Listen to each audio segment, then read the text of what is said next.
विद्यार्थी सहाय्यक समितीचे विद्यार्थी आपणासमोर सहर्ष आणि सविनय सादर करत आहोत एक पथनाट्य।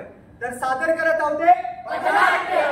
या रे या नाटक बघा, पैशाचं नाटक बघा, वाले दादा तुम्ही नाटक बघा, चंद्रवाले दादा तुम्ही नाटक बघा, चंद्रवाले मामा तुम्ही नाटक बघा।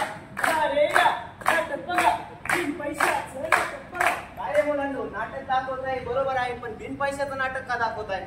अहो काका काय सांगतो तुम्हाला आमची गोदरेज आहे। अरे गोदरेशन नाही बाबा, जनरेशन। अहो काका काय सांगतो तुम्हाला आमची जनरेशन सगळी मोबाईल इंस्टामध्ये बिझी, कोण बघता हल्ली नाटक? आणि लोकांचं कसं आहे काका, जिथं फुकट तिथं प्रकट। काय रे खरं आहे का नाही? फुकट तरी बघते नाटक, म्हणून दाखवतोय आम्ही बिन पैशाचं नाटक।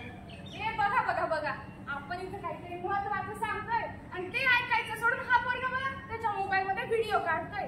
ही आताची जनरेशन ना, ही नुसती अशी मोबाईल ऍडिक्ट झालीये बघा। काय राव तुम्ही, तुमचं नाटक तुमचा व्हिडिओ सगळ्यांपर्यंत पोहोचाव म्हणून जरा व्हिडिओ काढतोय ना मी, तुम्ही मलाच नाव ठेवू लागले। माहिती का इंस्टा किती फॉलोअर्स आहे माहितीये का? 5K फॉलोअर्स आहे। किती? 5K फॉलो करा मला। माहिती मोबाईलचा चांगला वापर आहे, पण हल्लीच्या काळात चांगल्यापेक्षा वाईटच जास्त होतोय। चला चला चला चला, लेफ्ट लेफ्ट राईट राईट, चला चला चला चला, लेफ्ट लेफ्ट राईट राईट, चला चला चला चला, लेफ्ट लेफ्ट राईट राईट, चला चला। अगं पिल्लू आलो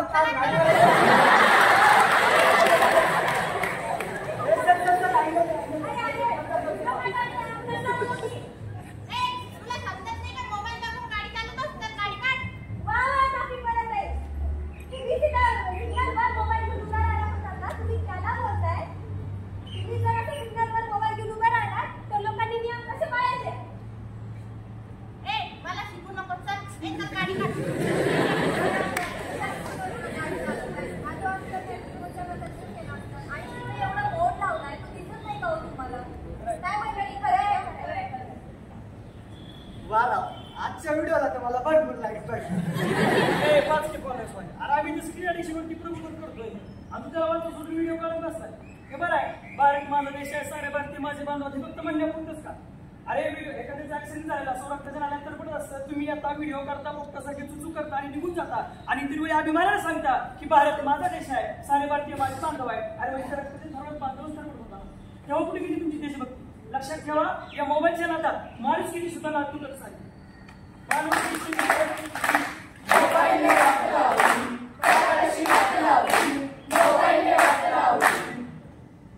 तर मंडळी, सगळे प्रॉब्लेम सुरू झाले या स्क्रीनमुळे, जसं की भ्रष्टाचार। अरे भ्रष्टाचार म्हणजे काय? आपल्याला एखादी गोष्ट हवी आहे म्हणून आपण कोणाला तरी लाच द्यायची, बरोबर ना? म्हणजे हे फक्त राजकारण मोठमोठ्या ठिकाणी होत नाही, हे आपल्या घरातून सुरू होतं। कसं? एखाद्या छोट्या मुलाला दुकानातून काहीतरी घेऊन ये असं म्हणलं की तो म्हणतो आई मला आधी 1 तास गेम खेळायला जायचा।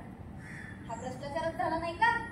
त्याला तो काहीतरी आणायला जाणार म्हणून आपण त्याला काहीतरी देणार। याची सुरुवात आपल्या घरून सुरू होते।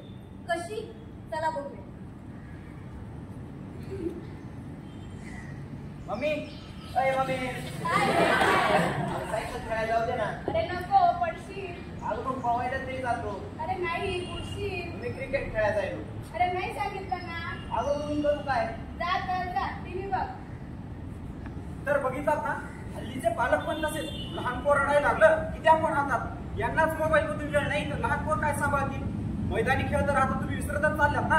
ऑलिम्पिक आणि क्रिकेट मध्ये टीम हारली तर प्लेयर्सला शिव्या घालताना तुम्ही पाठवतो का तुमच्या मुलांना मैदानावरती खेळायला? मोबाईल देऊनच घरात बसवता ना?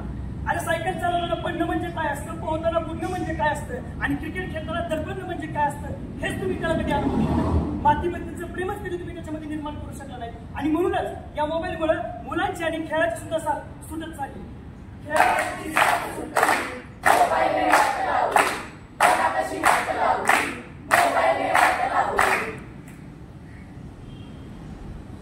अहो, या मोबाईलमुळे ना कितीतरी लोकांची डोळी गमावली आहेत।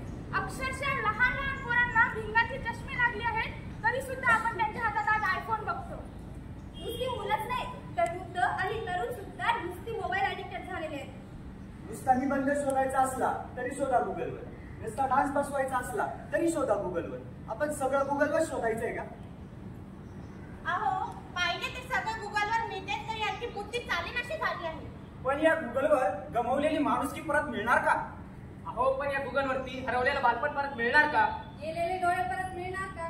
चालत नसलेला मेंदू परत चालेल का? अशक्त शरीर सुदृढ होईल का?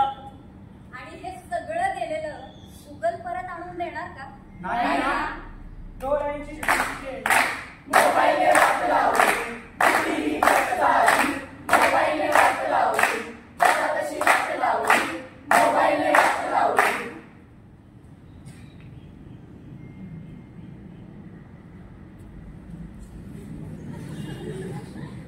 अरे अरे अरे आम्ही तर तुझा इंस्टा अकाउंट पाहिलं का? नाही ना. काय स्टोरीज अपलोड करायला अरे अरे मी तर काहीच केलं नाही. अगं बघ ना, अरे काय बघ ना खरंच तुझ्या याच्या कसले अरे मेसेज वा, मी तर काहीच केलं नाही. थांब थांब थांब, मला माझा अकाउंट हे चालू होत नाही ना. अगं ते हॅक झालं नाही ना. अरे वा, आता माझे सगळे फोटो कोणी व्हायरल तर नाही करणार ना. काय करू रे मी आता? तुमच्यावरही अशी वेळ येऊ शकते, पण ही वेळ तुमच्यावर येऊ नये म्हणून तुम्ही काय खबरदारी घ्या? त्यासाठी तुमचे महत्वाचे पासवर्ड कोणालाही सांगू नका. तुमच्या मोबाईलवर आलेला ओटीपी कोणाला शेअर करू नका. माहित नसलेल्या लिंकवर क्लिक करू नका. जरी तुमच्यावर असे काही प्रसंग आले तर घाबरून जाऊ नका. सायबर सिक्युरिटीच्या नंबरशी कॉन्टॅक्ट करा. म्हणणे की मोबाईल ही काळाची गरज आहे. मोबाईलमुळे नेट बँकिंग सोपी झाली आहे. मोबाईलमुळे इमर्जन्सी कॉन्टॅक्ट करता येतो. त्याचबरोबर एकमेकांचं लोकेशन ट्रॅक करता येतं. एवढ्या सगळ्यासोबत एकमेकांशी व्हिडिओ कॉलवर बोलता पण येतं. मान्य आहे आम्हाला की मोबाईलमुळे चांगली माहिती सगळीकडे पसरवता येते आणि यापेक्षा अनेक चांगले उपयोग करता येतात. पण स्वातंत्र्य मिळालंय म्हणून त्याचा गैरफायदा घेऊ नका. आणि स्वातंत्र्य मिळाल्याचा गैरफायदा घेतला जातोच. कसा? घरी आपल्याला आई वडील ओरडत असतात, मोबाईल घेऊ नको, मोबाईल घेऊ नको. पण बाहेर मुलं शिकायला आली की हॉस्टेलमध्ये राहायला लागली की त्यांना कॉलेजशिवाय काहीच काम नसतं. मग स्क्रीन ऍडिक्शन तर होणारच ना. आमचं स्क्रीन ऍडिक्शन तर ऑलरेडी कमीच आहे. कसं काय? कारण आम्ही विद्यार्थी सहाय्यक समितीची बोलतो. विद्यार्थी सहाय्यक समिती म्हणजे? तर विद्यार्थी सहाय्यक समिती म्हणजे काय? तर एक युवा परिवर्तनाचं केंद्र. म्हणजे सकाळी योगापासून सुरू होणारा दिवस, मग अर्धा तास काम, कमवाशिका, पालकांची भेट आणि महत्वाचं म्हणजे विद्यार्थी विकास केंद्राचे कार्यक्रम आणि मग शेवटी ज्ञानोबांच्या पासेदाराने होणारी सांगता. आता एवढ्या सगळ्यातून मोबाईल बघायला वेळ राहतोच. थोडक्यात समितीचा उद्देश काय? तर सर्वांगीण विकासाकडून युवा सक्षमीकरणाकडे. अरे असं इतकं सगळ्या ऍक्टिव्हिटीज करायला असतील तर मोबाईलचा कमीत कमी वापर होणारच ना. हे सगळ्यांनी लक्षात घेतलं पाहिजे. म्हणूनच आज 15 ऑगस्ट स्वातंत्र्य दिन या शुभ दिवशी आपण सगळे मिळून निश्चय करूया, मोबाईल आणि स्क्रीनचा कमीत कमी वापर करूया. डोक्याला चालना देऊयात आणि आरोग्य चांगलं ठेवूयात. आपल्या मुलांना स्क्रीन पासून लांब ठेवूयात. त्यांच्याशी आपण खेळूयात, त्यांना वर्तमानपत्र वाचायला देऊयात, पुस्तकं वाचायला देऊयात.